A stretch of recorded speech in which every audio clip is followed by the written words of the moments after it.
All right, so looking at nutrition consultation, like I said, we are going to be nutrition counselors or nutritionists or nutrition counselists or nutrition experts or, whatever you want to call yourself.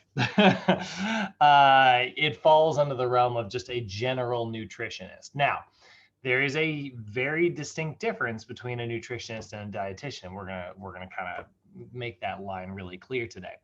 But our job, our role, is to help our clients gain confidence when it comes to making like dietary decisions, right?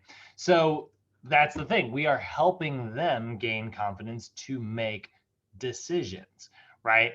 Like when you go to the doctor and your doctor says you need a medicine, they prescribe you a medicine and you take it, like there's no going, well, I did my research and I think that this one might be better, like you hear those commercials all the time where it's like, ask your doctor about Provantilix or something. I don't know why I couldn't think of a real medicine. Uh, but like, you always hear on commercials and stuff, but like in the real world, like you have those conversations with your doctor and your doctor's like, nah, I like this one and I'm the doctor, so you're going to do it, like, so for the most part, like it's kind of it's almost like a little bit of professional like dictatorship, right? Like they're in charge because they're a doctor. They went to lots of school, and they've worked with thousands of patients. So it makes sense. That is a line that is pretty clear and easy for us to not step into. We do not necessarily tell our clients specifically what to eat. There's no dictatorship involved here, right? We're not dictating what our client can eat. Instead, we are helping our clients learn how to make healthier, confident decisions. So if we are saying something like, honestly, like Bay, it's kind of similar to the question you just asked me. Like I could just say, yeah, well, the answer is B, right? Or like we just kind of got, we could give you an explanation first, and then kind of like guide it there and then explain why that explanation makes sense. I didn't tell you to put B on your homework. But instead, like we kind of guided you there, and then like, the decision is still yours. If you want to put something else, you're welcome to. I wouldn't, but you could, like, so that's kind of the difference. It's kind of the difference between like a dietitian and a nutritionist. And we'll see a little bit more here in just a second. But our job, what we're going to talk about today is helping our clients. Like, how can we educate our clients when it comes to making healthy decisions, and all the positive impacts that's going to have. It's going to help with, weight loss and body composition changes, performance, health in general, all of the good stuff. So, and here's the thing about nutritionists. One of the other reasons why this is, one of the reasons why this is kind of a distinct line that we need to draw. So we are considered, like I said, nutritionists, right? Not registered dietitians. So you might be asking yourself like, well, what the heck is a nutritionist? Well, here's the thing. In the eyes of the US government, there is technically no such thing as a nutritionist. Okay. That sounds really weird, but to use something that you might be a little bit more familiar with, to make that make a little bit more sense, there's also no such thing in the eyes of the US government as a weightlifting expert, right? Like if you called yourself that, if you were like, my name is Cody Thompson, WE, weightlifting expert, like if like that was your title and then your, the letters after your name, if you put that on a business card, and then like you go to a gym and you help people like weightlift, like you gave them like advice, but you didn't necessarily like train them, you would actually probably not get in too much trouble as long as you made sure that you weren't doing the things that a certified personal trainer does, which is where we actually prescribe exercises, right? Like we tell our clients what routines to do. We write out a routine. We say, based on your posture, based on your movement assessment, you look like this. This is what you need. And then we give them that routine and then they go through it. That is something that requires certification because you are prescribing something to someone, right? If you were just a weightlifting expert, which is something that, like I said, doesn't really exist, at least in the eyes of the government. And you were like, well, the bench press is the best exercise, and here's why.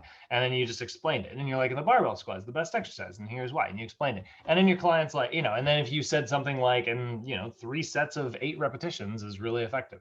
And then your client was like, all right. And so then in their brain, they put together a little routine. They're like, I'm bench press for 3 sets of 8, I'm gonna squat for 3 sets of 8. Right? They kind of put it all together in their own brain.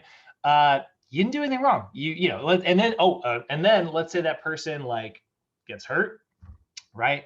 And they're like, well, this is your fault. And it's like, I guided you there. I didn't tell you specifically what to do. And then that means that we are officially not, like, you wouldn't be liable in that situation. Going back to the idea of like what a nutritionist is versus a dietitian, dietitians are medically trained individuals. Their job, they can determine specific calorie, macronutrient, and micronutrient goals. They are going to get very specific about things. They're going to say, I want you to eat this many calories. I want to take this supplement, which is going to fill in you for the lack of B vitamins. Blah blah blah blah. They can actually like lay all that out and essentially prescribe it to you, and be like, this is what you're going to follow. This is your schedule. We don't do that. That is not something that we do. We are not dietitians. Okay, we are nutritionists. And you can call yourself whatever you want, because nutritionist is simply at like a minor certification level. It does show it, like, there is a certification. Like, you guys are going to have your FNS, your fitness nutrition specialist, your CNC, your certified nutrition coach, whatever they call it now. You guys are going to have that certification, but it's not at the same level as your regular NASM. Like, there's less requirements. Like your regular NASM, you have to recertify every 2 years, right? You have to take a proctored exam. You have to go in front of somebody else and take your exam, and they have to make sure that you're not cheating, at a facility. With the nutrition coaching, you can do it from home, which means you have access to Google, you have access to your notes, and you never have to recertify. You have it and it kind of lasts forever. So because that's a lower type certification, does it qualify you for certain things? Yeah, absolutely. It shows that you have knowledge. It's valuable for sure. And it can be used as continuing education to maintain your other certifications. But what is different about it is not allowing us to prescribe stuff. That is not our level. If you ever tell your clients specifically what to eat, like, I want you to eat this every day, that's prescribing them a meal plan, and that's stepping out of your scope of practice. Now, does that mean that like your client can sue you immediately? Probably not. Not really. That probably wouldn't hold up very well in court. But if they developed a calcium deficiency, cramped up like crazy, had muscle spasms, had to go to the ER to get pumped with like calcium solution or something because they didn't know what was wrong with them, and their doctor's like, well, you have like really low blood calcium levels, we don't know. If something like that happened and they were like, I've been on this new diet, there is an argument to be made there that like they could take you to court. And what'll happen is like, a judge is going to analyze it and say, did you step outside of your scope of practice? Did you step out of your circle? So that's what we want to do. We want to make sure that we are not stepping out of our circle.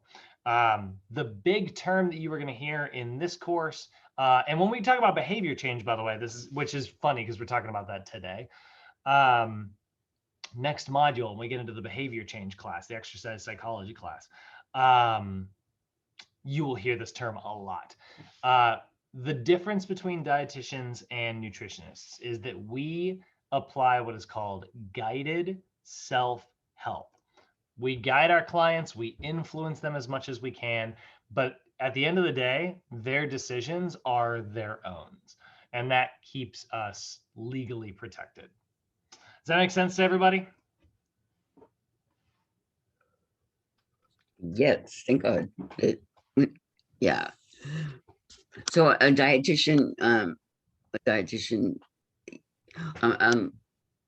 but we get certified as a nutritionist. Is that correct? We get certified because we take a state test or So national. it's not a state test, it's a national test, which makes Mhm. it sound like it'd be a bigger deal, but it's actually a smaller deal. um, so it's kind of like, weirdly enough, like national accreditation versus regional accreditation. You would think that like national would be the big one. But that's what's actually kind of the difference between like Sochi and like a university. Sochi is nationally accredited, whereas universities are regionally accredited. Um, and so there's a slight difference in how that works. And basically what it boils down to is like what you are qualified to do. We do take a certification. It does show that like we have a certain level of knowledge. You can put it on your resume, which is really great. It shows people that you are more certified, and it does give you the confidence and knowledge to work on something. But a national certification is really much more of like a proof of knowledge than it is a license to do something. Does that make sense? Yes. Yeah. Yeah. Because otherwise they would have to define it much more clearly. That's why that doesn't exist, right? So like that's the thing. Whenever you hear about somebody say nutritionist, or when they say like diet coach, or any of these terms, if they did not say MD, medical doctor, or they did not say RD, registered dietitian, those are the only two industries that can prescribe food, because food in this country is considered medicine. That's the reason why, by the way. In the US, food is considered medicine. So if you told someone, hey, I want you to eat a cup of broccoli every day, that would be akin to saying, I want you to take 2 ibuprofen in the morning, every morning. That's outside of our scope. It's not even necessarily illegal. That's what's interesting as well. It's not even necessarily illegal to do these things. It just means that you are no longer legally protected. You are protected to do all of the stuff within our bubble. Anything outside of it, though, you are not protected in,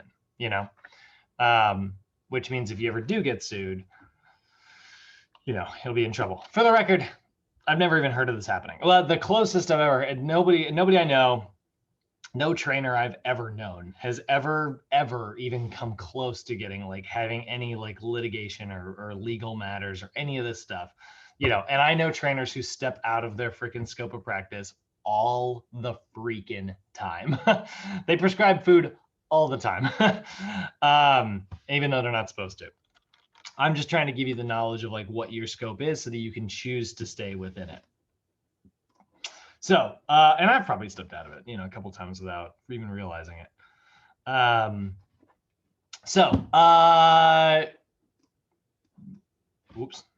So registered dietitians, a little bit different. Like I said, they are a medically trained nutrition professional with specific licensure and a specific scope of practice that allows them to get much more specific. They can determine calories, macronutrient goals. They can aid in meal planning and cooking tips. And that's the other thing. Registered dietitians are actually trained a little bit in how to cook. They're trained in like food prep safety, which if you've ever worked in a restaurant, I guess probably a lot of people are trained in somewhat. I've never worked in a restaurant, so to me, I'm like, that sounds actually really valuable. They can create hydration schedules and make you drink a certain amount. Now, I could recommend to my clients, like, hey, you should get one of these water bottles. And it's got a little hydration schedule on it. I could tell them, you should look into getting one of these, right? That is not the same as me telling them you have to drink this every day, right? So again, just a slight, distinct, little itty bitty difference, but one that is worth knowing and being aware of. And then they can address specifically health-related nutrition questions. They are also able to draw lines between, well, if you have osteoporosis, you should take calcium, right? For the record, we all know that like calcium has a positive benefit on osteoporosis and bone density, right? Like that's something that all of us know, but dietitians are the ones who can actually say like, you're going to take this calcium supplement to help with your osteoporosis, right? That is not something that we do. Now, if you had a client with osteoporosis and they're like, hey, how do should I take calcium? You can absolutely say something like, yeah, calcium is has been shown to have really positive benefits. The recommended supplement way you would take it as a supplement is, you'd purchase a brand that is safe. I think Nature Val or oh shoot, Nature's Way. God dang it. Is that what it is? Nature Made. Nature Made, thank you. Nature Made, I think, actually has like they have like a second company that analyzes all their stuff to make sure it's pure. That to me sounds like it's better, but then again, like I haven't done any research on that company, so I don't know. Maybe that company is owned by Nature's Made, like, so it's like, but maybe not. So we could say like, yeah, well, the recommended amount of calcium somebody needs per day is about this to this. You're probably getting this from your diet. With osteoporosis, if you were to take an extra 300 milligrams a day, that could have positive benefits. So yeah, you're educating your clients. You're leaving the decision up to them. You are not telling them to take calcium pills. That's what we're talking about today. We're talking about like what we can do in terms of like a consultation. Now, if we're going to begin a consultation process, hey, guess what? We got to gather a bunch of data first, right? Just like regular personal training, right? Like if I'm going to write a workout for you, I need to know how you move. I've got a new fitness assessment on Thursday with a new client. And I was like, it's a consultation. It's a first session. I really just want to get a chance to kind of see how you move. And that way I can write an effective program for them. And they're like, okay, great. So that's, you got to do the same thing when it comes to like assessing someone's diet, right? So in the beginning, you are going to get all their important information, right? Contact info, do a health history questionnaire. Even if you are only doing a nutrition consultation session, still do a health history questionnaire and a medical history. Figure out if they have any conditions or a history of fractures, even if it's something like, yeah, I had my gallbladder removed, and it's like, okay, great. Like, that's good to know. We just want to know about like any major surgeries and general medical history. And then also a little bit about like what their lifestyle is like. That's all, our version of the health history questionnaire is a lifestyle and medical history questionnaire, right? It'll also say like, what's your job? How many hours a day do you spend sitting? Do you smoke? Those things are not necessarily medical questions, but they have medical implications. Then we're also going to do that PAR-Q, always freaking important. This should be the first thing you do. Your PAR-Q, the physical activity readiness questionnaire. That is going to ensure that your client is able to even engage in whatever session it is that you're partaking in. If they say yes to a lot of things like, let's talk to your doctor, you may need medical attention when it comes to like nutrition rather than just like, help with your habits. And then list of any current medications, because those can have certain health implications, right? We know that obviously they can lower their blood pressure, raise their blood pressure, lower their heart rate, raise their heart rate. List any supplements that they take, because that's valuable information to have. Also, I love asking my clients to list out their supplements, because it also gives me a little bit of perspective on like where their head is, where it's like, oh, they're taking pre-workout.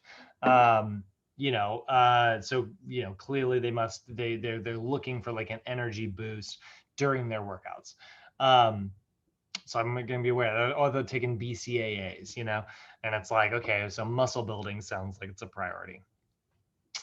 And then a food and training log. Now, food and training log, right? Training log would be like how often you work out, right? But a food record or a food log is also really helpful. So there's a lot of different versions of this, and we're going to look at a couple different versions today.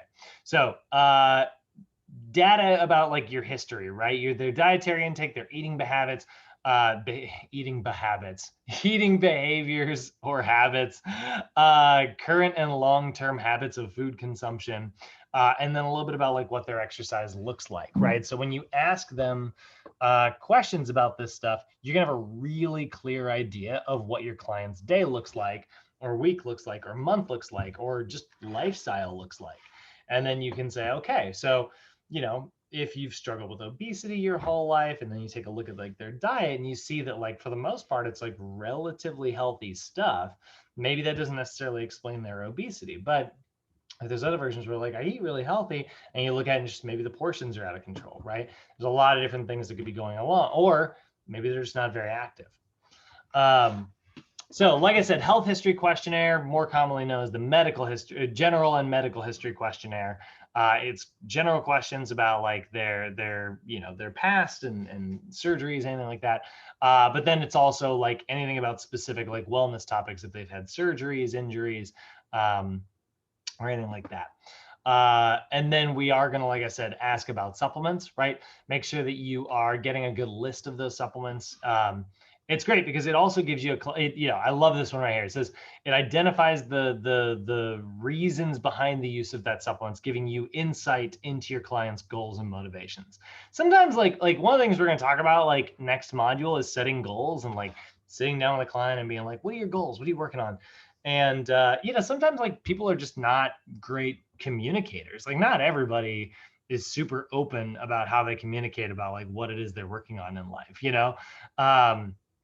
Communication is not something that comes naturally to every human being. You know, they're not necessarily an open book. So, you know, asking about like what supplements they're on, which is something they can answer, you know, because it's a targeted question, gives you a little bit of insight into what their possible goals and motivations are. And then after that, we can determine like whether or not those supplements are actually necessary, you know, like, or whether they're doing anything, you know. So like I said, food data intake, right? And you know, and this would be part of that as well. Like, you know, if they're taking a supplement, we'd say put it in your food log. But there's a couple different versions. There are, and two of them are not necessarily supposed to like replace one another, but like the 24-hour dietary recall is basically just a smaller version of an attempted food log. It's like, you know, if your client has like a steel trap memory, yeah, maybe it is as perfect as a food log, you know. But a food log is a little bit more specific, and it's like as you're going about it, which makes it easier to track. And then there's the food frequency questionnaire, which is just like, hey, how often do you have fast food? You know, like, things like that. So the food log, the first one, actually, is it gonna? Yeah. The food record or food log, right? Diet log, book, whatever you want to call it. Records your food intake over either like a 1-day period or a 3-day period or a 7-day period. You know, I've known people who food journal for you know, weeks at a time, which is crazy to me, because like that's a lot of work to keep up in a sustained manner. But this is great because it gives a very objective view on how many foods you're consuming. You know, when you write it down, it's crazy what can happen. You know, there's a really fun story.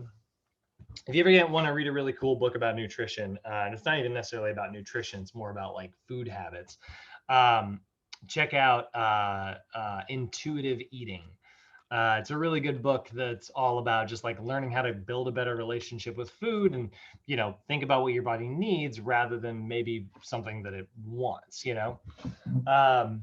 And so if we are talking about, you know, a food log, it lays everything out. And they did this really cool study, not for this book, but this book mentions it. They did this really cool study where they took 2 groups of people and they were like, hey, we're going to put you guys on a diet and to test like a weight loss theory. And we're going to start that diet in, I think it was like 4 or 6 weeks or whatever.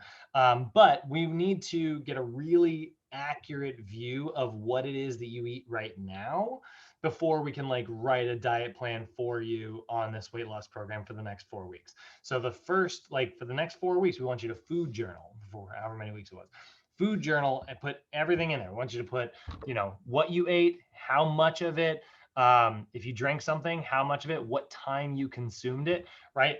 And then journal all that out. And that's what they told half of the group. The other half of the group, they were like, all right, we're going to start a weight loss routine in 4 weeks and we will see you then. This is going to be scheduled for this date. Nice meeting you. We'll see you in a couple weeks. So the first group, which was this, by the way, was the actual experiment. The first group was told to food journal, and they were lied to. They were told food journaling so that they could like write diet programs. And the other group, they were like, we're going to take 4 weeks to work on these diet programs. And then I think I'm curious. What I don't know what happened after that. Like I'm like, did they take them through a diet plan afterwards for 4 weeks, or did they just be like, oh, we ran out of funding? That was the experiment, you know? Like, did they come clean? Like I don't know what happened after that. But I do know some really interesting things happened. The group that food journal lost weight over the course of the 4 weeks, and the group that did not obviously didn't. The group that wasn't food journaling had no reason to change their habits. Now, both of them had like the social pressure. You might be saying something like, well, they knew they were going to go on a weight loss routine. So maybe these were people who were already motivated to lose weight. Yeah, absolutely. But both groups had that same access, right? Both groups had that same motivation. Only one group laid out all their information in a food log, and they lost weight over the course of that period. And it's not because they were burning a bunch of extra calories, you know, writing stuff down. It's because they were like, oh my gosh, I forgot I had that extra like Starbucks coffee today. That's an extra like 150 calories. And then they're like, I was about to, you know, go get a coffee because I'm low energy. It's like, I forgot that I already had one today, you know? When you see it in a food log and you see it laid out, it expands your eyes to everything. Just like I tell you guys, like use a freaking training journal, get a weightlifting log. It's really important to make sure that like you're working as hard as you can. There's nothing worse than being like, I killed it today. And then you look at your weights and you're like, I was like 10% lighter than the last time I worked out. You know, like, and it's like, that's not progressive overload. You're not progressing. So food logs are really valuable. By the way, also, I love giving my clients food logs. I will literally go to the dollar store and pick up like journals. Just, does that say $379? That is very, very different from the dollar store. But I will literally like go and just pick up like one of these small ones, like little books like this, and you know, give it to my, you know, just pick up a bunch of them, give them out as Christmas gifts, wrap them up, you know, whatever, client anniversaries, whatever, and be like, boom, food journal. It's a really nice touch, doesn't cost me very much, you know, endears me to my clients. And, you know, makes my job easier, which is also kind of nice. So this gives a very objective view about how much food you have consumed. And it also offers an assessment of like our clients' patterns, right? So it's like you look at their food journal and you notice that like they're really good on their diet, except for on the weekends. And it's like, what is going on the weekends? It's like, you know, alcohol and fast food and all this like crap. And it's like, okay, well, you know, they're like, I stick to my diet all the time. It's like, yeah, you stick to your diet like on the week, but like we can see it. We can see it in the food log. This is where you fall off. And it's like, well, it's only 2 days out of the week. And it's like, that's causing substantial damage to your results, you know? So that's an objective viewpoint, right? That's why we like food logs. We've also got 24-hour dietary recalls.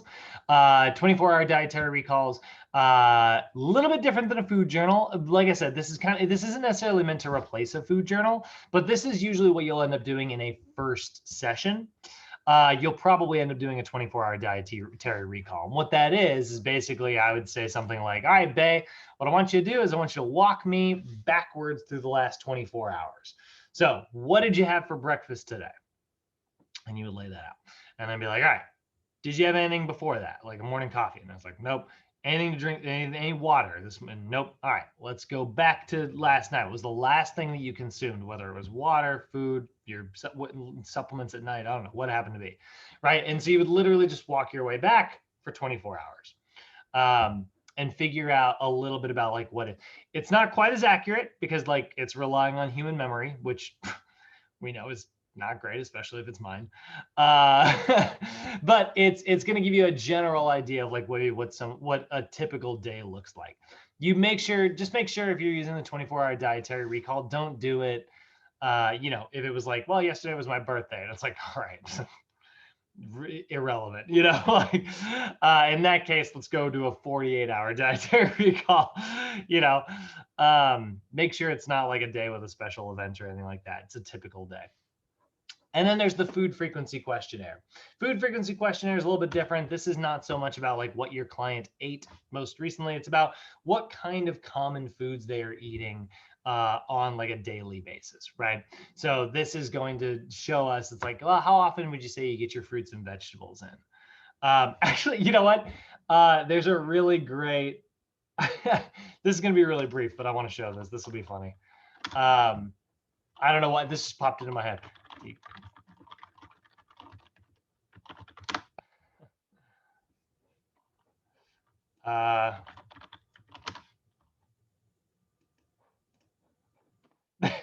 There's this in this episode, these two nerdy guys, he says like a test of, you know, it tells you, calculates when you're going to die. And he's like, I don't want to know that. And so he starts asking him all these questions. A very weedy vibration. I mean, watch this. Oh. Here, hold on.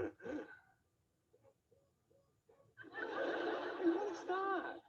I'll sort it out. Oh, could you? Hold on. You know, Where is it? Up the vibrator. This is like one of my favorite freaking bits in this whole show. I don't want to know the date of my death. Yeah, he doesn't want to know when he's going to die.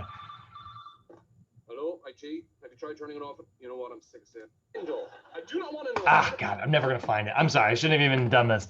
Anyway, the freaking A. The bit is like, he's like, how often do you get your fruits and veg? She's like, oh, I probably get it pretty often. And he's like, every day. And he's like, what? He just has him over, like, where he's like, there's no way. He's like, what'd you have for breakfast this morning? He's like, Smarties cereal. And he's like, Smarties, like the candy. And he's like, I didn't even know they made Smarties cereal. And he's like, they don't. It's just Smarties in a bowl with milk. It's like, oh my God. So that's kind of what a food frequency questionnaire is. It's just how often you eat certain things. God, that was a rabbit hole that I shouldn't have gone down. So using an exercise log, this is another one. Absolutely want to gather information about like how often your client works out, if they have a workout journal. One of my favorite things to do if I'm working in like a traditional gym that has like a POS system that's tracking them every time they come into the gym, as I love to be like, let's go take a look and just pull it up in the computer and be like, your last visit was on 2017. They're like, oh no, I felt like I was in here earlier. Again, it's a very objective viewpoint, right? And then also like taking a look at like what their exercise is, that's going to give you an idea of like what their caloric expenditure is like as well. If they happen to have like a workout routine that's like, maybe 5 sets of like 3 repetitions, which is like a heavy powerlifting routine and very hard work, that's great, but it doesn't exactly burn a ton of calories. It's a very low energy burn workout, even though it's incredibly, good for you. So then if we take a look versus like a client who it's like, yeah, they're doing cardio every freaking day and they complain about not being able to like put on muscle mass. It's like, you're burning like an extra 500 calories every day. You either need to consume 500 more calories or you got to cut back on the cardio a little bit. And then, but the difference is between all this, right? So all of this gathering information stuff, really, really important.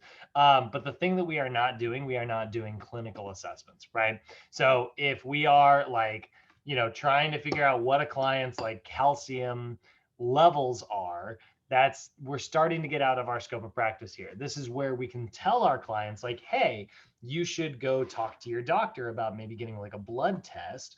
And then their doctor can like test them for all their like growth hormone levels and, calcium levels and all the HDL, LDL, all that good stuff, right? And we can then take a look at those results together, but we are not like, prescribing them to go get these tests. We are not evaluating those tests specifically, right? That is all a very clinical approach to things. You can tell your client to go to the doctor, That's great. But we don't necessarily analyze those numbers. You know, if the doctor is saying like, well, this is what your LDL levels, we can say, well, normal levels would be between here and here. So yeah, you're falling outside of normal ranges.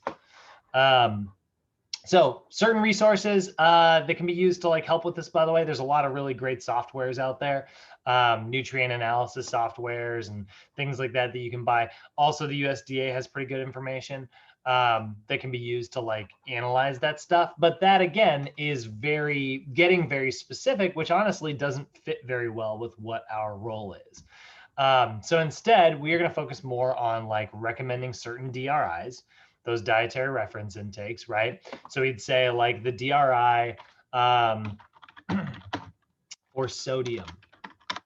You know, if we take a look, it's like, okay, it's about 2,300 milligrams a day, right? Ideally for like most people, right? So if we have a client and we analyze like their food intake and it's like, hey, you're getting way more than 2,300 milligrams every day, that could explain like, you know, your hypertension. And again, notice how I'm wording all this, right? I'm not saying, hey, you need to cut back on from now on, cut back on the sodium. We're trying to lower your blood pressure. That's not what I said. What I did say was, hey, your sodium intake is above the average intake. That could explain your hypertension. So some good low sodium options might be, and I could lay them out, X, Y, and Z. I'm guiding my client.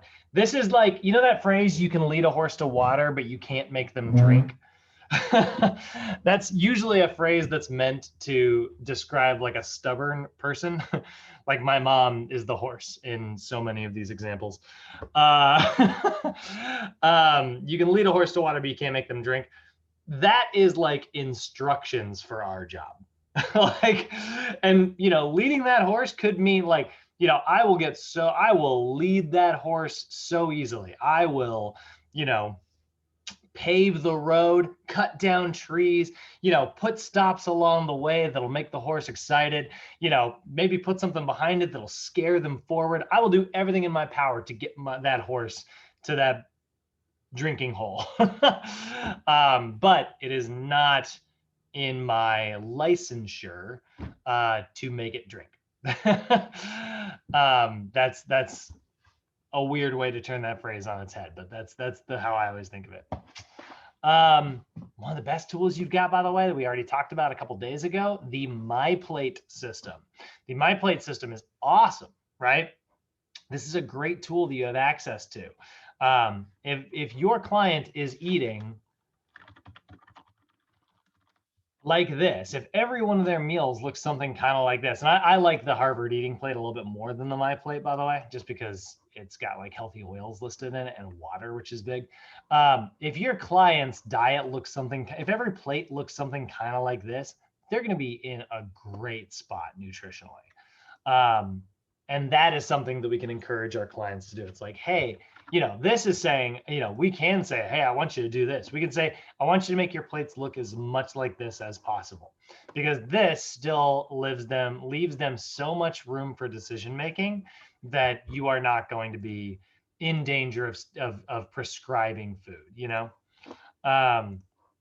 So we love that. And when you're comparing all these, obviously they are all recommended on just like those dietary reference intakes. The RDA is probably the most common, right? But then obviously like you do need to take into account your client's specifics when it comes to like metabolism and age and everything like that. So this is where, again, like, you know, you might end up figuring out what your client's resting energy expenditure is and base it on their ages, right? This is the REE formula here.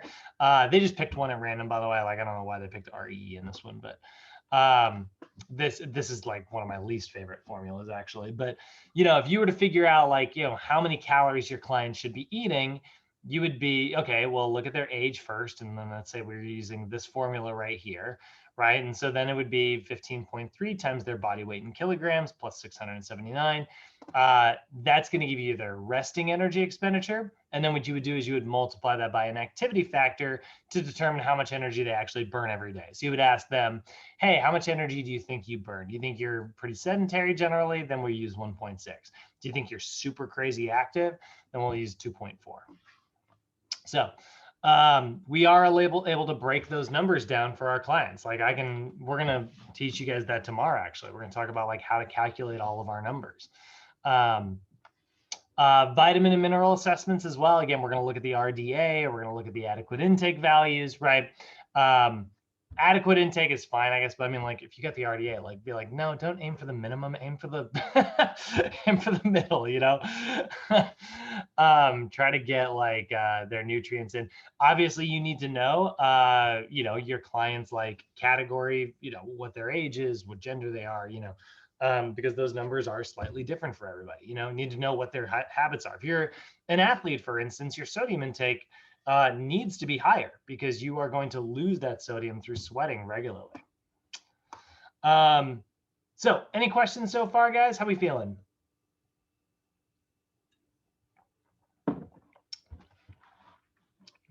Sounds pretty confident. All right. So first session. Like I said, you always need to begin with an assessment. Every relationship with every client, whether this is a client that you're talking about food or a client that you're talking about working out, you need to start with your initial assessment, right? It's that classic like 3-step process. We need to identify the problem first, then we can write out a program to solve that problem, then we can implement the solution, right? That's sort of our flow here, right? So we need to gather information first. Again, this could be a food frequency questionnaire. This could be a 24-hour dietary recall, right? But you're going to first start by being like, all right, what are you here for? Right? Like ask them like, what is your reason for seeking like nutritional information? Like, what do you think you're going to get out of this? Then we can, you know, once we've done that, we can gather as much information as we can about like what their diet actually looks like. Once we figure that out, we can say, hey, like, you know, taking a look at all of this, you were worried about like your white bread intake, you know, and it looks like you have like 2 slices a week. That's really nothing to kind of worry about, you know. That was a weird example, but like, you know, if you want to like go with a slightly healthier option, our solution might be like, you know, let's say you swap out that Wonder Bread for like a whole wheat, whole grain bread instead, and that's going to do you a lot better. And then all of a sudden the client's like, they implement that solution. There's your 3 steps, right? So we assess, we write, you know, we address, and then they implement. Yeah, so it's also going to provide us, you know, this initial consultation. You know, first thing, gather the information. Next, we develop our goals, right? Our goals are how we are going to address these problems. So we would tell our client like, hey, what is it that you want to achieve? And then what are some things that we can, you know, choose to try to do that will have like a positive impact on that? And then provide them with nutrition education. That's definitely something that we do in an initial consultation. Be like, well, you know, this is what's considered healthy, what's not. Introduce them to the My Plate. It's a very healthy thing to introduce, right? So they're going to be a big fan of that. And then at the end, summarize the freaking information. Do not forget to do this step. Your clients will forget everything you tell them. So the best thing you can do is always summarize the information at the end of the session. It's just another chance to get that information back to the front of their brain so that they hold on to it. And eventually it'll work its way to long-term storage, you know? So we gather information first, then we talk to our client about like what their goals might be. Then we start to like educate them, and then we summarize everything together. So what you told me was, this is what you want to work on, right? This is where you're at, and this is what we're going to do to, you know, get you where you want to be. So here's the thing. When you are taking your clients through like nutrition and it comes to setting up goals, right? Goals are not enough. Like, you know, how many people, or maybe it's you, because I know I've done this plenty of times throughout my life. Probably have examples of it happening in my life currently right now. How many of you guys have goals that you're like, I want to do this, but then like, you're not necessarily taking the steps to do those things, right? Like time is passing and those things are not necessarily getting any closer, right? How many people like know it's like, hey, like, maybe we should look into like getting on a weight loss routine. You fall outside of like what is considered normal healthy ranges. And they're like, I know I really need to like, drop a few pounds, right? I need to get, I need to get my blood pressure under control. I need to get my blood sugar levels back to neutral. Like all these things are like, I know, like they're aware of it, right? But maybe they haven't necessarily taken the steps to like actually achieve these things, right? That's where we need to be able to analyze where our client's at. Simply wanting to do something is not enough. So what we need to do is we need to analyze where our clients are in what is called the trans-theoretical model of change. This is more commonly referred to as the stages of change. We've probably talked about this in class before, but I know you've definitely seen this. We have talked about this plenty of times, but this is how we are going to identify where our client is at. Like if you asked me right now, you said, hey, Brad, we're going to make you a millionaire by making you the world's greatest matador. Like we're going to send you to matador school. You're going to be world famous. You're going to make millions of dollars doing it. You ready to get on the plane right now? I'd be like, no. First off, man, that's terrible. like that whole process is evil. And I'm strictly against it. No amount of money is going to change my mind on that. I am not even thinking about it right now, right? It's not even crossing my mind. So I am in what is called the pre-contemplation stage. But then if you were like, well, here's the thing, the whole matador thing has changed a lot over the last few years. Like, they no longer hurt the bull anymore, and I'd be like, okay, like you would educate me a little bit. Maybe then I would start, but it's still a life change. I'm not sure I want to do that. Right. So then maybe I start thinking about it, but I'm definitely not in a place where I'm going to make this decision and like, pull the trigger within the next 6 months. That means I'm in the contemplation stage, thinking about it, but like, it's like a 6-month period before I would even really start taking any action. But then like, maybe it's like, you've been educating me, you've been sticking on me for the last 6 months. And it's like, hey, we're going to do this thing. And it's like, all right, well now maybe I'm actually starting to take some steps. I've done a little bit of research on my own. Maybe I've been like looking up plane tickets to get to the school, whatever, right? There's my preparation stage, right? Within the next 30 days, if I'm going to make this substantial change, I'm preparing for it, right? And then action is I'm taking specific actions towards doing this. Maybe I'm like, flying down and pursuing, whatever this happens to be. That's the action stage, right? So your clients are the same way. And a lot of your clients will come to you and say, like, I want to do this, I want to do this, I want to do this. And they are not ready to do those things yet. The biggest mistake that most trainers make is they assume every client that walks through the door is ready to make like a big life change. Most people are not. Most people, like, they sign up for the gym membership and they're still not ready to be, to actually meet their goals and be on a weight loss routine or whatever, weight gain routine, muscular, performance enhancement routine, whatever. Most clients are not ready yet. So we need to identify where they're at so that we can get them ready. Then we can have a really positive impact. So I got a little video to show you guys that's going to kind of explain the stages of change here with a couple examples. What if I told you there were strategies for holding on to habits until they became a part of your life? What if I told you that psychologists have actually found a set of steps that increases the likelihood of actually making a change in your life? Well, they have. And in this video, I'm going to go through each stage of something called the trans-theoretical model. This model serves as a how-to guide for adopting a new habit or changing your life, based on psychological research. People who successfully move through the first 5 steps of this model are much more likely to actually stick to their goals and adopt positive habits. This information is useful whether you want to quit smoking, whether you want your partner to go to the gym more often, or any other habit that you want in your life. Understand these steps of change and you can help transition yourself or others into a more positive, happy, and healthy person moving forward. So, what are the stages of change? Now, this model was developed in the 1970s by James Prochaska and Carlo Di Clemente. Prochaska and Di Clemente had been studying people who tried to quit smoking. They found that simply taking action didn't actually set people up for long-term success. They had to want to quit smoking before they could take appropriate action and actually stick to their goals. Permanently changing a behavior or picking up a habit does not happen overnight. Some of these steps will last for months at a time before a person is ready to move forward. If you want to see a loved one quit a bad habit or start a new one, it's important to be patient with them. And even if your loved one is in denial, they might be in the first stage of the trans theoretical model, and this means there's an opportunity for them to move forward. So step 1 is called pre-contemplation.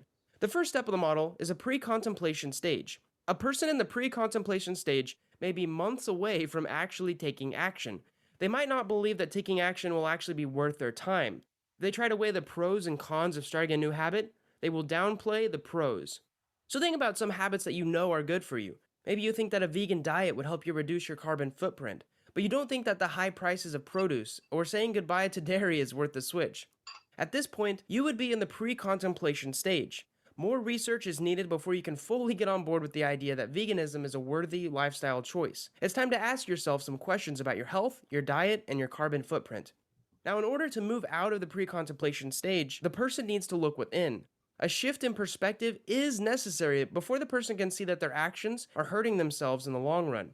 They may have a hunch that a change needs to be made, but the brevity of their current actions just isn't apparent to them. But after it does, they move on to step 2, which is contemplation. Once a person really starts to think about the consequences of their actions or inactions, they enter the contemplation stage. Now, many people stay in this stage for months or sometimes even years. They understand that their behavior is hurting themselves or others, and they can see themselves making a change within the next 6 months of their lives, but something is still holding them back. For many people, they still have a skewed view of change that prevents them from moving further. They see change as losing or giving up a habit that has been part of their whole life or whole identity. This overshadows the benefits of gaining a new habit. For example, smokers tend to marinate in this phrase for a long time. They understand that smoking is bad for their lungs, but smoking also provides a way to socialize or de-stress. And smokers have a really hard time accepting the idea that they will have to have a coffee without a cigarette, or they can't take a smoke break when things get hectic at work. So how do you get out of this contemplation stage? Identify the things that are holding you back.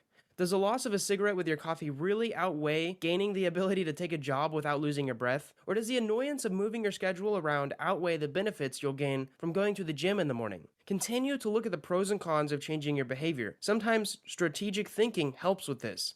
When you get to a point where you feel confident to move forward, validate your readiness and confirm that it's time to change. Next, we can move on to step 3, and that is preparation. Okay, so what happens when a person has decided that they're going to make a change? When it comes to the example like smoking, many people start with reducing the amount of cigarettes they smoke. Now, this is normal. Small changes are part of the third stage of change, preparation. People in the preparation stage are fully ready to make a big change within the upcoming month. They understand the benefits of the change and they want to move forward. But rather than diving in headfirst, they usually just test the waters of change to see what it's like. Now, this is an exciting opportunity to prepare yourself or someone else to make the leap. Enjoy this time in this preparation stage. The more prep work that you do, the easier it will be to transition into action and maintenance phases. So you can set yourself up for success by doing research on upcoming obstacles that you might face and how other people have moved past them. You can also create something called SMART goals for yourself. And something else that is helpful is looking up alternative plans of action in case your actions do not work out. The more knowledge you have moving forward, the easier it will be to evaluate failures and move forward after successes. But after the preparation stage, we have step 4, which is action. Reducing the amount of cigarettes you smoke is a small step. Putting down the pack for good is a giant leap. And at this point, a person has entered the action stage. It's important to remember that the first 3 steps provide a foundation for the action stage. Quitting cold turkey just moments after watching a documentary about the dangers of smoking works for a few people, but it's not guaranteed that everyone will successfully quit smoking that way. Pre-contemplation, contemplation, and preparation are extremely important steps. After all, you have to want and know that it's time to change. If you think about it, this is why New Year's resolutions don't always work out. We make these resolutions in December and give ourselves less than a month, sometimes even less than a week, to prepare. Without a plan of action or a support group, action only leads to insurmountable obstacles. Preparation helps to prepare for those obstacles and have a plan, not if, when you encounter them. But the preparation and the research doesn't just stop when the action phase begins. If you're ready to take action, know that your journey is far from over. You should continue to seek out support groups and other outside resources. And whenever you do encounter success, be sure to reward yourself. Now, usually the action stage lasts for around 3 to 6 months, in which the person will likely face multiple obstacles and sometimes dance with relapsing or going back into old behaviors and habits. Next, we have step 5, which is called maintenance. Once a person has kept up with their change, whatever that is, for at least 6 months, they enter the maintenance stage of change. Now, relapse is still possible, but a person in the maintenance stage feels more confident in their ability to stick to their change in behavior. For any habit, temptation will continue to pop up during this phase. And if you want to avoid a relapse, it's important to know that these temptations exist and to have a plan to avoid them. It's also important to know that relapses may happen. The more honest you stay with yourself about this possibility, the easier it will actually be to recover whenever a relapse happens. Lastly, we have step 6, which is relapse. Because relapses happen, they just do. When it comes to substance abuse, the relapse rate falls between 40 and 60%. It can be hard, even after 6 months or 5 years, to avoid temptation, because falling back on old behaviors is normal. What you do after a relapse, though, will determine whether or not you stay in the model and continue to change. For example, shaming yourself for relapse is not always healthy. Taking the time to honestly look at what triggered the relapse, though, that is very healthy. Look closely at what barriers you face and when those barriers become too much. Now, this information can help you moving forward. It's always important to keep your vision in mind. Pull what you learned from the first 3 stages of the trans-theoretical model, and then you can start over again. I know this video may have been a little much, but I know there's a lot of people wanting to learn about the trans-theoretical model, and I hope this video helps shed some light on it. I hope you've enjoyed it, and I definitely hope you've learned. All right. So that is a brief overview of the stage of change. We are going to go over it much more in depth. This, by the way, is in your regular textbook as well. This PowerPoint is not, but this information is what is in the psychology portion of your, actual test.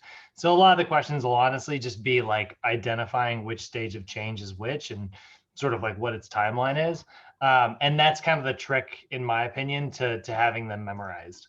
So the problem, like I said, that a lot of programs face is that they assume that everyone is ready for change right now. It's like, well, you came to the gym, you're ready, and it's like, probably not, right? We need to recognize that like they are probably they're probably going to need like specific things depending on what specific stage they're in. Now, if it's somebody who's like been coming to the gym regularly and like going to the gym is not a problem for them, they're in the action stage, right? Like they're clearly, or maybe even in maintenance, right? They're used to it. So our job is simply to keep them there.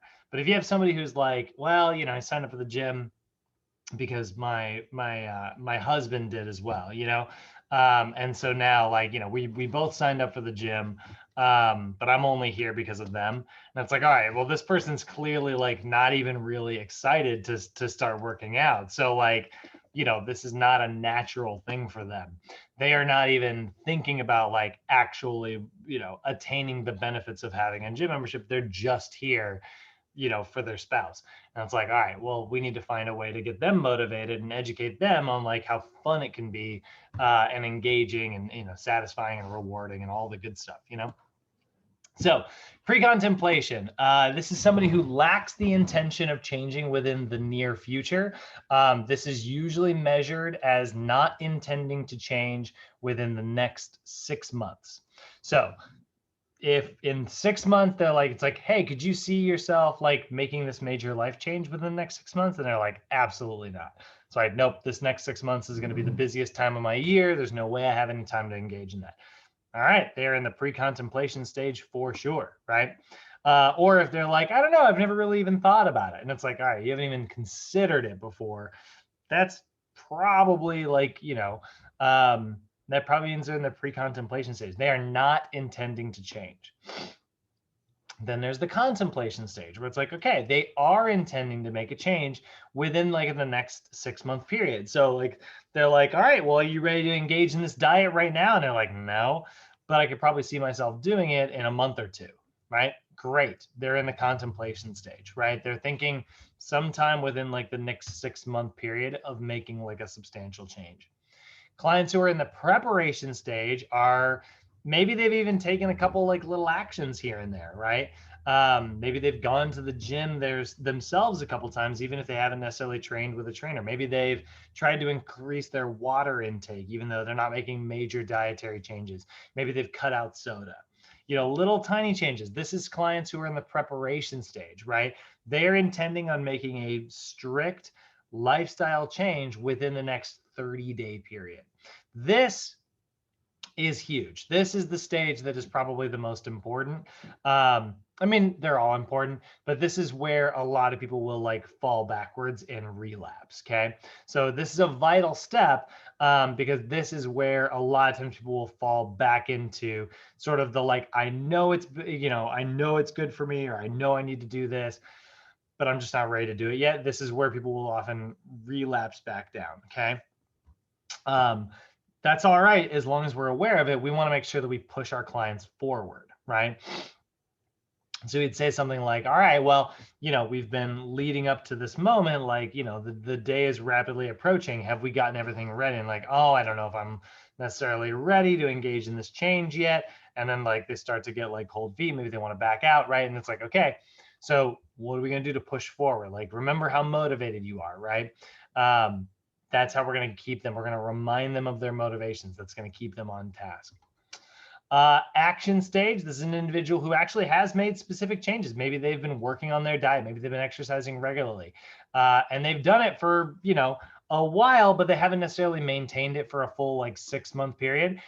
I know that there's, what do they say? It's 21 days to make a new habit is what you often hear people say. Yeah, kind of.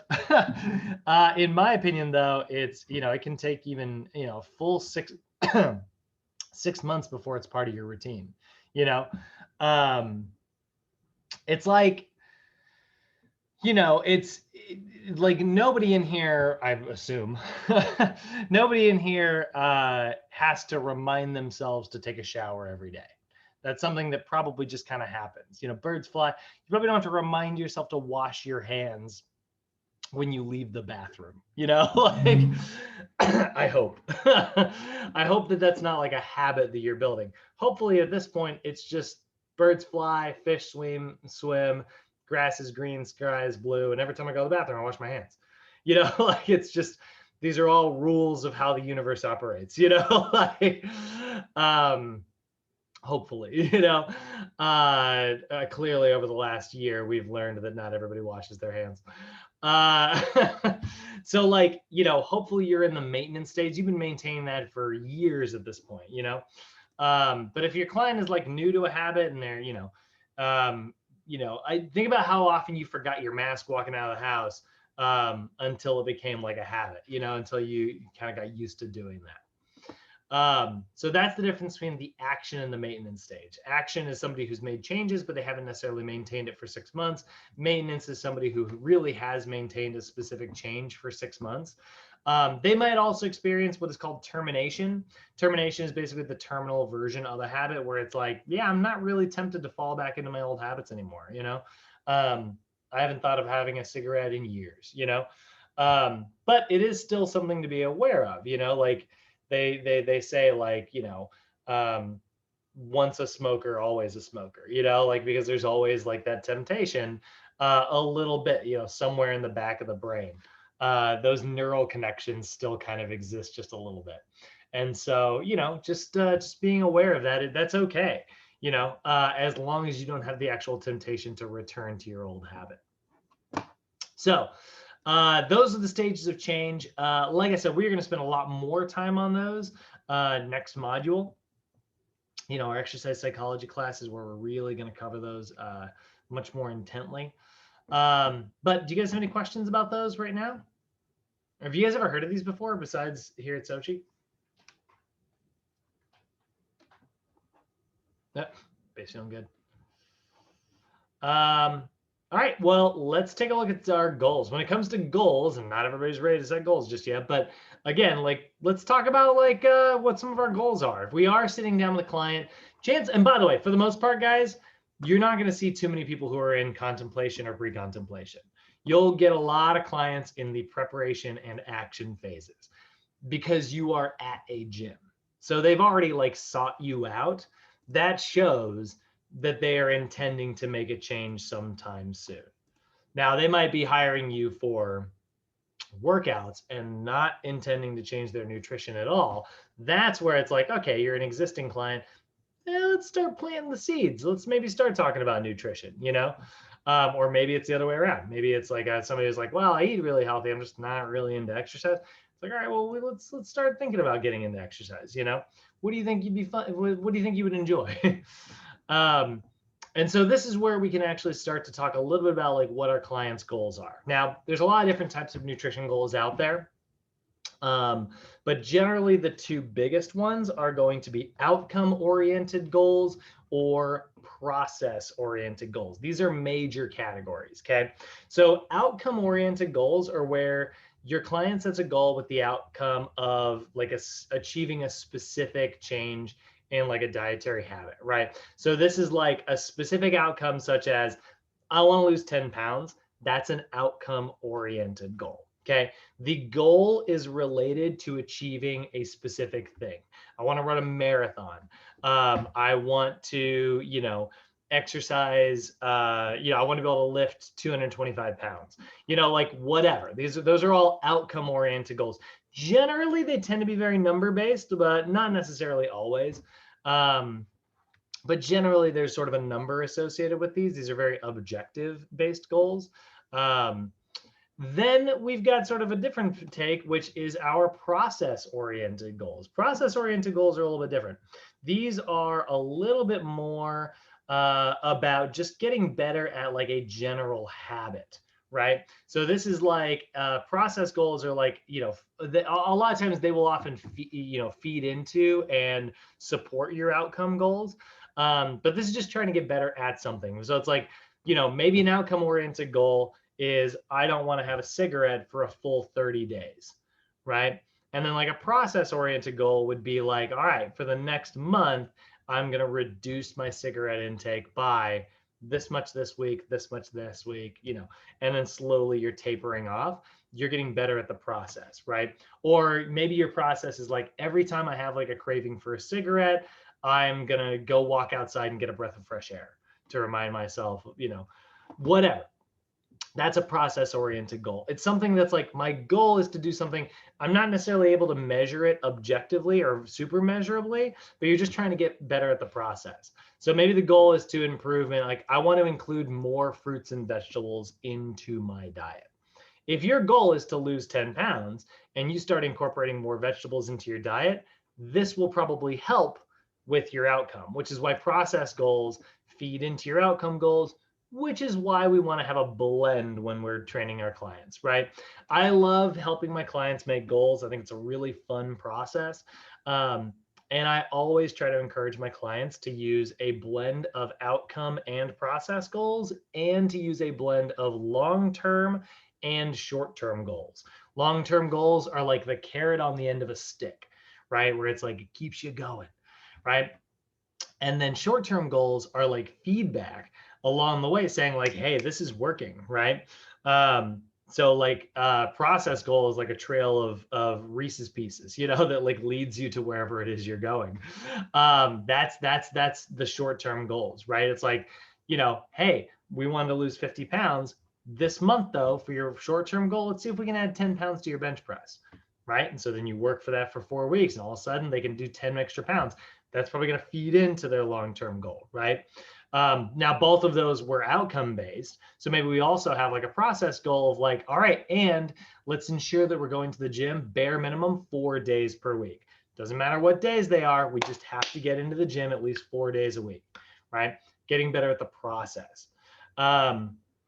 Good example of me, like with a process goal, you know, my sleep schedule got a little bit screwed up by like a half hour. And so I was trying to like, you know, walk that back again, because I just noticed it was just like creeping. I was just like, man, like I've been staying in bed for an extra half hour every morning, just like not getting up like I normally have been. And so what I started doing was setting, you know, going back to the habit that I used to, that worked really well, which is like, now I got my phone charger over here on my desk, not next to my bed. And so my phone's over here charging at night, which means when it goes off, I have to get up out of bed. And my goal is not necessarily to, you know, go do something in that first 30 minutes like I normally do. Like right now, the goal is just get up and don't crawl back into bed and warm up again, you know?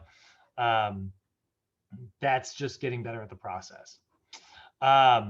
So those are the different types of goals that we got. Now, obviously, we're going to be educating our clients and teaching them how to do all this, right? Like we're going to be helping walk them through like the specifics of like how to achieve these things. Part of that is also helping, you know, clarify any misconceptions. You know, part of that is being like, they're like, well, I heard that like, you know, carbs are bad for me. It's like, it's not that carbs that are bad for you. It's sugar is not good for you. And even then, like natural sugars are somewhat okay.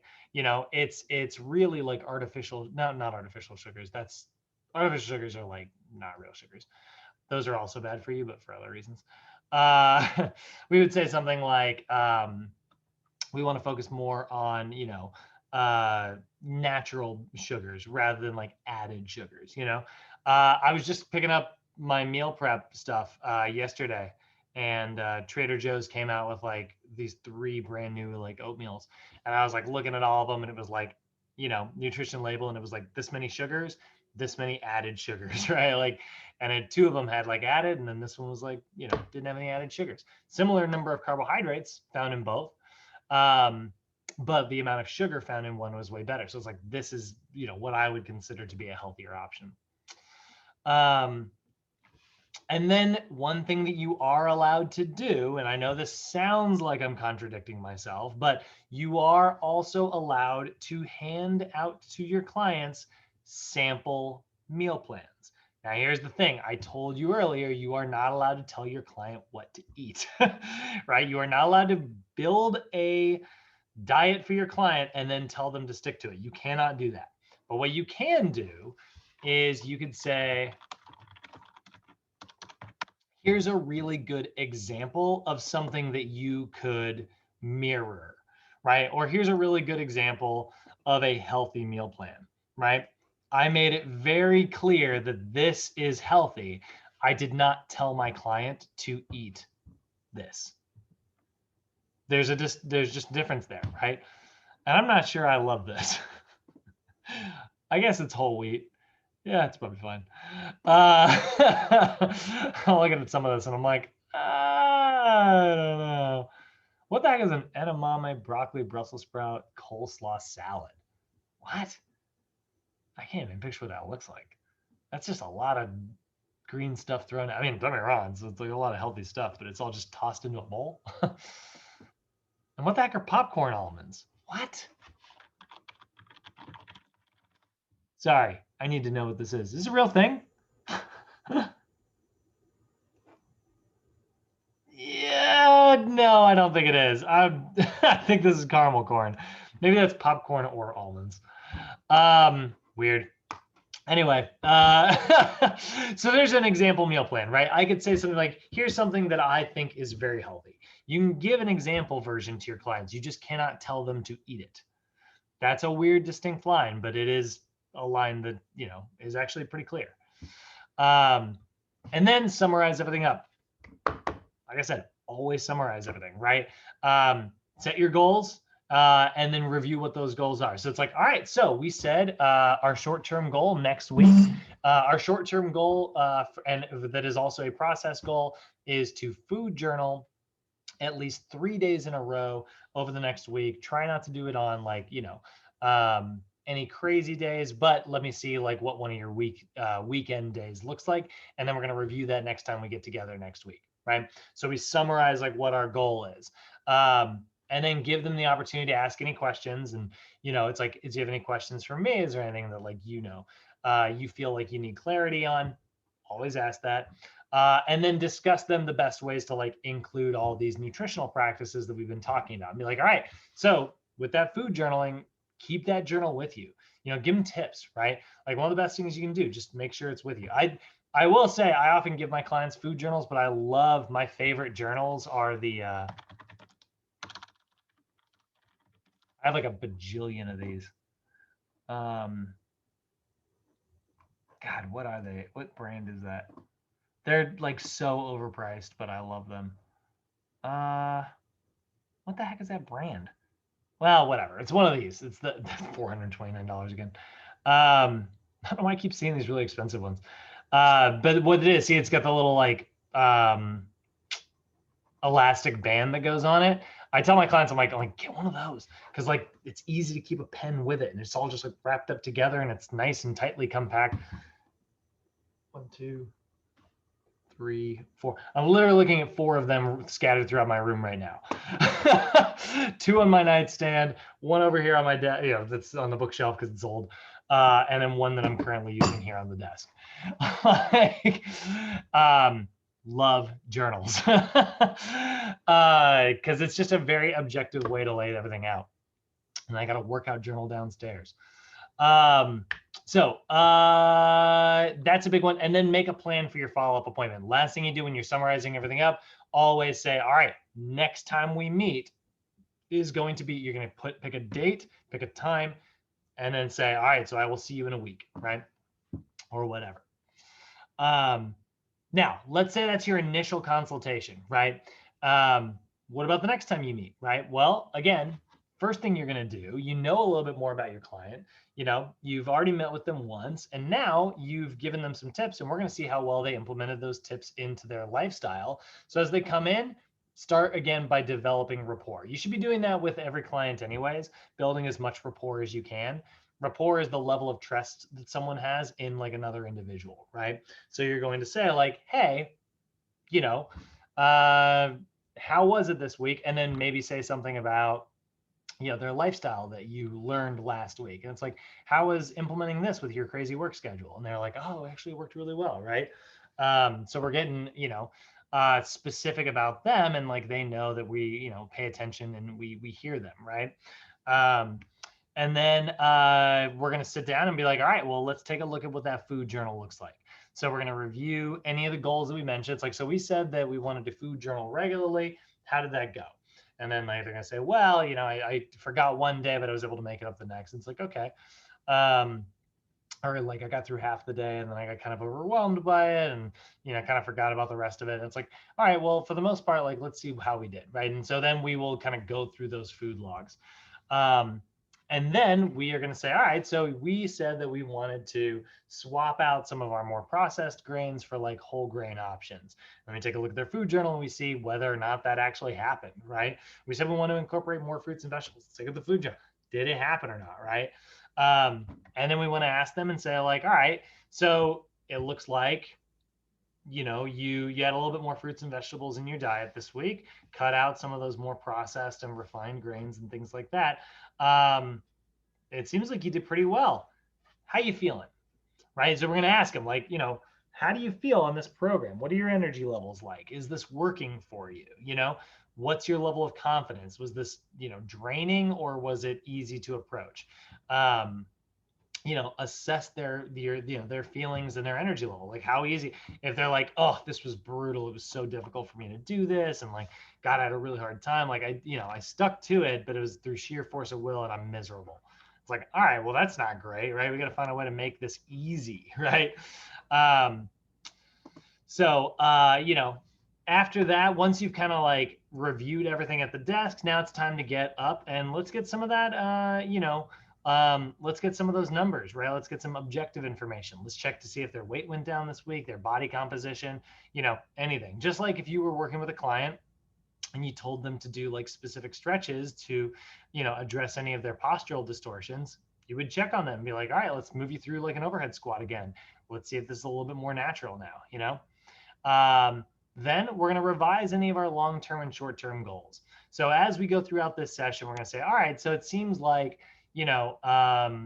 having to track this every single day was the hardest part, like the journal was the hardest part because it just took the most time. Let's revise our short-term goals. And instead, let's say maybe you do a 24-hour dietary recall every night before you go to bed. That's something where you can just sit down for maybe 5-10 minutes and kind of knock it out rather than having to have that journal with you all day, right? Let's try that and do that 3 days this week. There's a new short-term goal.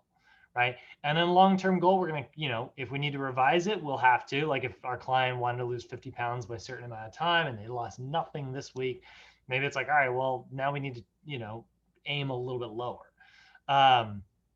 After a week, honestly, that probably doesn't happen. But remember, this is like every follow-up consultation. You keep an eye on where your client is, and it's like, well, then sometimes you have to adjust your long-term goals, or maybe sometimes it's like, hey, you're way ahead of schedule. Let's aim a little higher, and then determine the need for any additional appointments. So then you're going to say, all right, now let's get on to like our regular like schedule. Now there are a couple other different types of sessions out there. Or consultations, I should say. They're not even really sessions, but different types of consultations. Like if you have a client who is, doing something at a specific time. And so this is where there's group nutrition settings sometimes like I used to do these in my boot camp. And so like, people would ask me about nutrition like here and there, while they were like checking in or like, while we were cooling down, like afterwards, like, get a question about that or like people to hang back after the boot camp was over. And so I was like, man, we really need like a nutrition workshop. And so I would do one like every 3 months or so. I would sit down and be like, hey guys, like we're going to do like a day, and I would do like an extra hour session that everybody was invited to, that clients could all sit down and kind of mingle. That's great because it's really just much more about like a Q&A, but you can get your clients all to, if you have, if you don't have time to do nutrition consultations, or if you're trying to grow that aspect of your business, maybe you bring all of your clients together at the same time and say, all right, let's ask any questions about nutrition that you might have. Or maybe you end up at like a health or wellness fair, this is definitely this is more if you're working on the sales side of things. This doesn't happen that often for us. But if you worked in like membership sales a lot, they'll often be, I'm sure you guys have seen when you go to like a fair or an event or something, there's like an LA fitness tent set up and they're like, come on over, if you're one of the trainers that's present at that, you can do movement assessments, you can do, nutrition consultations, keep it relatively short and be like, it could result in new clients, sports competitions and booths at conference, right? All those are kind of cool, but basically you don't really have time to do food journaling because you just met this person. So chances are you're just going to do a very sort of brief version of the 24-hour dietary recall. And then you're going to give them general, fitness and nutrition advice. Be like, all right, well, here's, you based on the goals that you just said, here's the type of exercise that would probably be the most effective for you, right? So it's like this type would be good. You said you have knee problems. Let's, be careful on the treadmill. The elliptical might be a better option. You want to try to get active at least 30 minutes a day. The intensity of the exercise should be like you are, on like a 6 out of 10 on like the major difficulty scale.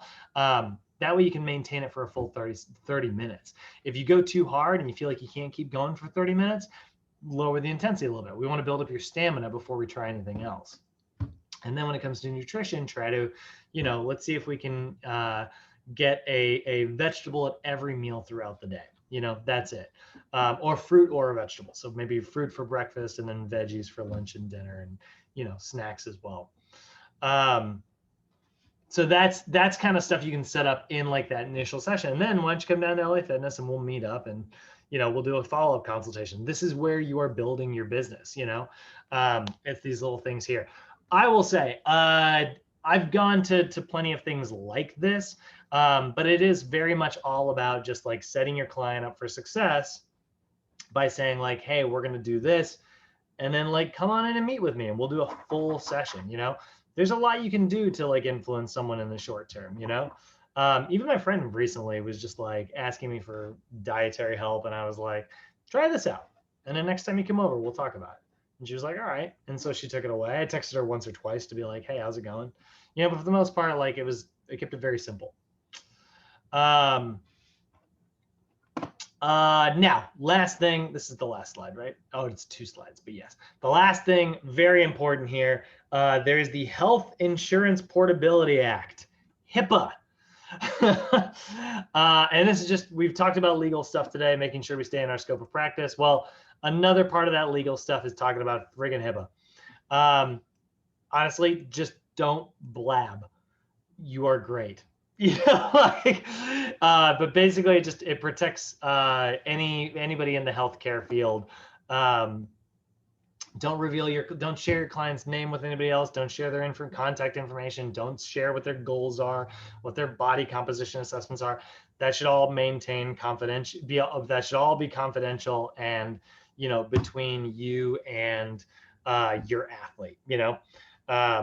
As long as you're not going around blabbing that information to everybody, you're good. That's why most of the stories I'm telling you, they're all fake names. Lorianne, do you have a comment? Yeah. Okay. So you're working at LA Fitness, and so who you have supervisor and supervisor. Who are you allowed to? And you need to report to them because you're new. How are you allowed to say the name or? Yeah. I mean, I know sure. You're HIPAA allowed pretty to. much. Yeah. I mean, obviously, you can mention a client by name and stuff. And that manager has access to that person's address and email and all that. It's all in the POS system, right? It's all stored in the computer. But yeah, you don't go like sharing that information directly unless you talk to your client first and say like, hey, can I give my boss your email? They want to like send you a promotion, right? Something like that is okay. But you shouldn't be discussing with your boss like without express written or without express consent from your client. Don't go talking to your boss about like, hey, I got this client who's trying to lose 20 pounds because they have really bad diabetes. Right? It's like you're revealing information, like medical information, which we're very much not allowed to do. Like I'm HIPAA certified from medical billing insurance coding. So we get HIPAA certified through that company that we're working for, correct? Yeah, that's the thing. Yeah, like you're gonna follow HIPAA rules based on just sort of what is like generally laid out in the the certified personal trainer like code of conduct. Let's see, NSM code.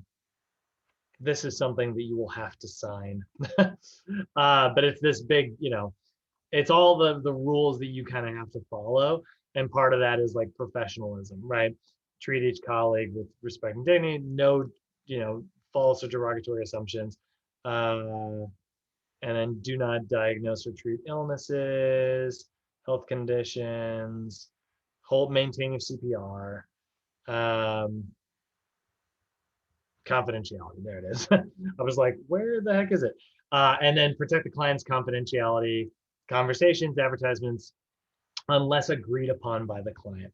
And it does say in written here, but I mean, we are in California, so there are like verbal agreements. That is still considered an agreement. So like, Lorianne, if you said, if I asked you, it's like, hey, can I give your email to Bay here, right? And you were like, yeah, sure. And then like, I gave your email, and then later you were like, oh, you didn't have my written permission to do that. It's like, well, luckily for me, we're in the state of California, and you said I could, So it is a little bit safer than it is assumed, but yeah, ideally you want to protect your client's confidentiality as often as possible, even between like, spouses and stuff. But honestly, like I have never ever run into any of these problems in my whole career of working with hundreds of people. But I also there's no reason to share information with other clients, like I've told you guys stories about like clients at WellFit who have lost X amount of weight or came in at like a certain number of pounds and stuff, but I would never like tell you specifically who that client is. That would be totally inappropriate. Or your grades. I've definitely said like, hey, Bay crushed it on the last test. I'll say something like that because it's non-specific. But saying like, you get 28 out of 30, that would be super inappropriate. So summarizing everything up, dietary behaviors, obviously, you can get a pretty good feel for all this stuff through like nutrition consultations. You're trying to communicate with your clients specifically about what their goals are, what it is that they're trying to achieve. But then you are also guiding them and helping them come up with goals that are going to be effective, that are going to help them meet what it is that they want to achieve. I always tell people like SMART goals are the tools that we develop to help guide our clients. We create SMART goals. But your client has like gut goals. And gut goals are like this just gut feeling of whatever it is they want. Maybe they're not necessarily able to put it into words just yet. That's where the SMART goal system comes in. And we'll look more at that later down the road. We've talked about it a little bit, but we'll talk about it again later. Nutrition consultations always start by gathering like the necessary data before, always gather that necessary data about your client's goals, about their health history before making any observations or assumptions, or coming up with an individualized plan for your client.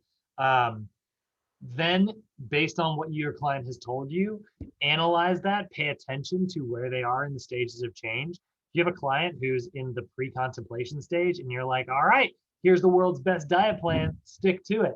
They're not ready, right? Instead, be like, hey, I want you to do a little bit of research and tell me what you think a healthy diet would look like. That's great. That's a short-term goal that they can do, and it's built around the idea of education, which means they're probably going to be doing a little bit of research on the internet. They're going to learn something that's going to be like, wow, that's easy, right? Something they can stick to, something they identify with. And so we start to build that connection. And then, like I said, HIPAA, protect their medical confidentiality, protect their information. Don't go blabbing. And that's about it, guys. Different freaking tone today, right? Very different than some of the chemistry we were talking about over the last couple of days. Any questions today, guys? Bay, Lorianne, you guys feeling good? Doing good. I like it. I like it a lot. Love it. Let me see. I think I did. No. I'll come later. It'll come later. Yeah, go for it. Shoot me a text. All right. All right. I'm not great at replying to them, but Okay. And I get back to within at least 24 hours. okay. All right. See you tomorrow. Yeah, see you tomorrow, guys. Okay. Great job today. Bye, babe. Have a good day. Okay, bye. Bye, guys. Thank you. Yeah. Bye.